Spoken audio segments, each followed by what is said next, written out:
Oke, selamat datang kembali di sesi telaah mendalam kita. Ada kutipan menarik nih dari Irving Berlin, dia bilang, hal tersulit tentang kesuksesan adalah Anda harus terus menjadi sukses. Bener juga ya, mencapai puncak itu hebat, tapi bertahan di sana, nah itu tantangan lain. Butuh lebih dari sekedar bakat awal. Kita ngomongin soal, ya, ketahanan mental jangka panjang. Hari ini sumber kita adalah bab 10 dari buku The Champion's Mind. Kita bakal coba kupas tuntas bareng-bareng buat ngerti apa sih rahasia para juara ini bisa ya awet gitu di puncak performa. Misi kita kali ini nemuin strategi mental kunci buat keunggulan yang sifatnya berkelanjutan. Khusus buat Anda simak. Yuk kita lihat sama-sama gimana sih atlet-atlet top ini mereka bangun fondasi mental yang kuat biar nggak cuma nyampe puncak, tapi ya itu tadi, bisa bertahan lama di sana. Nah, bab 10 ini kayaknya langsung to the point banget ya. Intinya tuh sukses jangka panjang itu kuncinya ada di kebugaran mental, bukan cuma bakat sesaat. Jadi lebih kayak maraton buat pikiran gitu ya, bukan sprint. Tepat sekali. Dan ini menarik loh. Kebugaran mental di sini itu bukan sesuatu yang pasif. Justru ini komitmen aktif, terus-menerus, buat ngejar standar yang tinggi. Latihannya itu bukan cuma fisik aja, tapi secara sadar itu ngebentuk pola pikir dan ketahanan seorang juara. Jauh lebih dari sekedar rutinitas latihan biasa. Ini kayak membangun otot mental tiap hari. Oke, komitmen itu terus dipecah jadi ini istilahnya prioritas emas. Kedengarannya penting banget ya. Ini semacam hal-hal mendasar yang hukumnya wajib dijaga tiap hari, biar tujuan jangka panjangnya kecapai. Contohnya tadi Dan Gable, pegulat itu kan.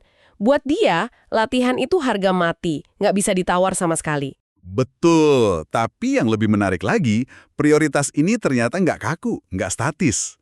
Coba lihat Kobe Bryant deh. Di tahun-tahun terakhir karirnya, fokusnya dia itu geser banget ke nutrisi sama pemulihan. Ini nunjukin kecerdasan adaptif seorang juara sejati. Jadi bukan cuma soal punya prioritas, tapi juga tahu kapan dan gimana cara nyesuaiin prioritas itu, seiringnya kondisi tubuh berubah, tuntutan karir juga berubah. Jadi bukan cuma kerja keras aja, tapi kerja cerdas yang terus berkembang. Kerja cerdas ya. Terus ada bagian yang bikin saya mikir juga nih, soal melakukan apa yang orang lain nggak mau lakuin. Jerry Rice, legenda American football itu, bilang, hari ini saya akan lakukan yang orang lain nggak mau, supaya besok saya bisa capai yang orang lain nggak bisa. Latihan lari bukitnya yang, ya ampun, ekstrim banget itu contohnya. Tapi, gimana ya, batas antara dedikasi super sama nyiksa diri itu tipis nggak sih kadang-kadang? Itu pertanyaan bagus banget. Pengorbanan itu emang penting.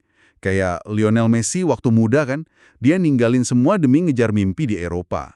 Tapi ini bukan soal pengorbanan membabi buta. Para juara top itu biasanya punya kesadaran diri yang tinggi. Mereka tahu kapan harus push limit, kapan harus sedikit ngerem. Mereka bayar harga, iya, tapi ada perhitungannya buat jangka panjang, bukan cuma dorongan sesaat. Nah, mungkin ngerti bedanya ini juga bagian dari kebugaran mental itu sendiri. Masuk akal. Tentu aja perjalanan panjang pasti ada aja ya hambatannya. Cedera, performa lagi turun, itu kayaknya udah sepaket gitu.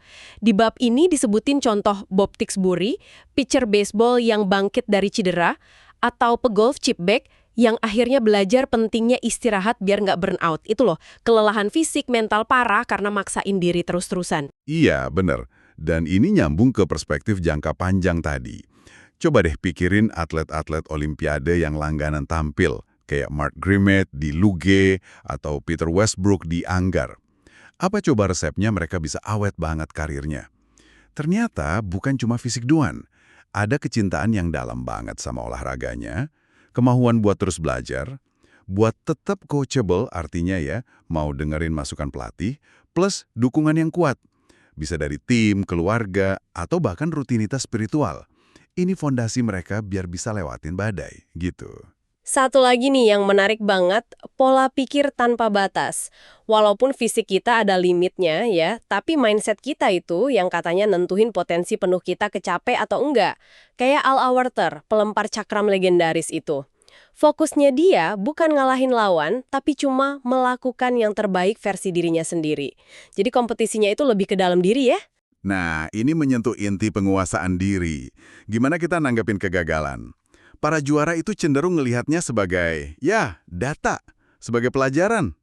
Sering dengarkan istilah kalah atau belajar? Jadi ingat kutipan Buddha, Lebih baik menaklukkan diri sendiri daripada memenangkan 1000 pertempuran.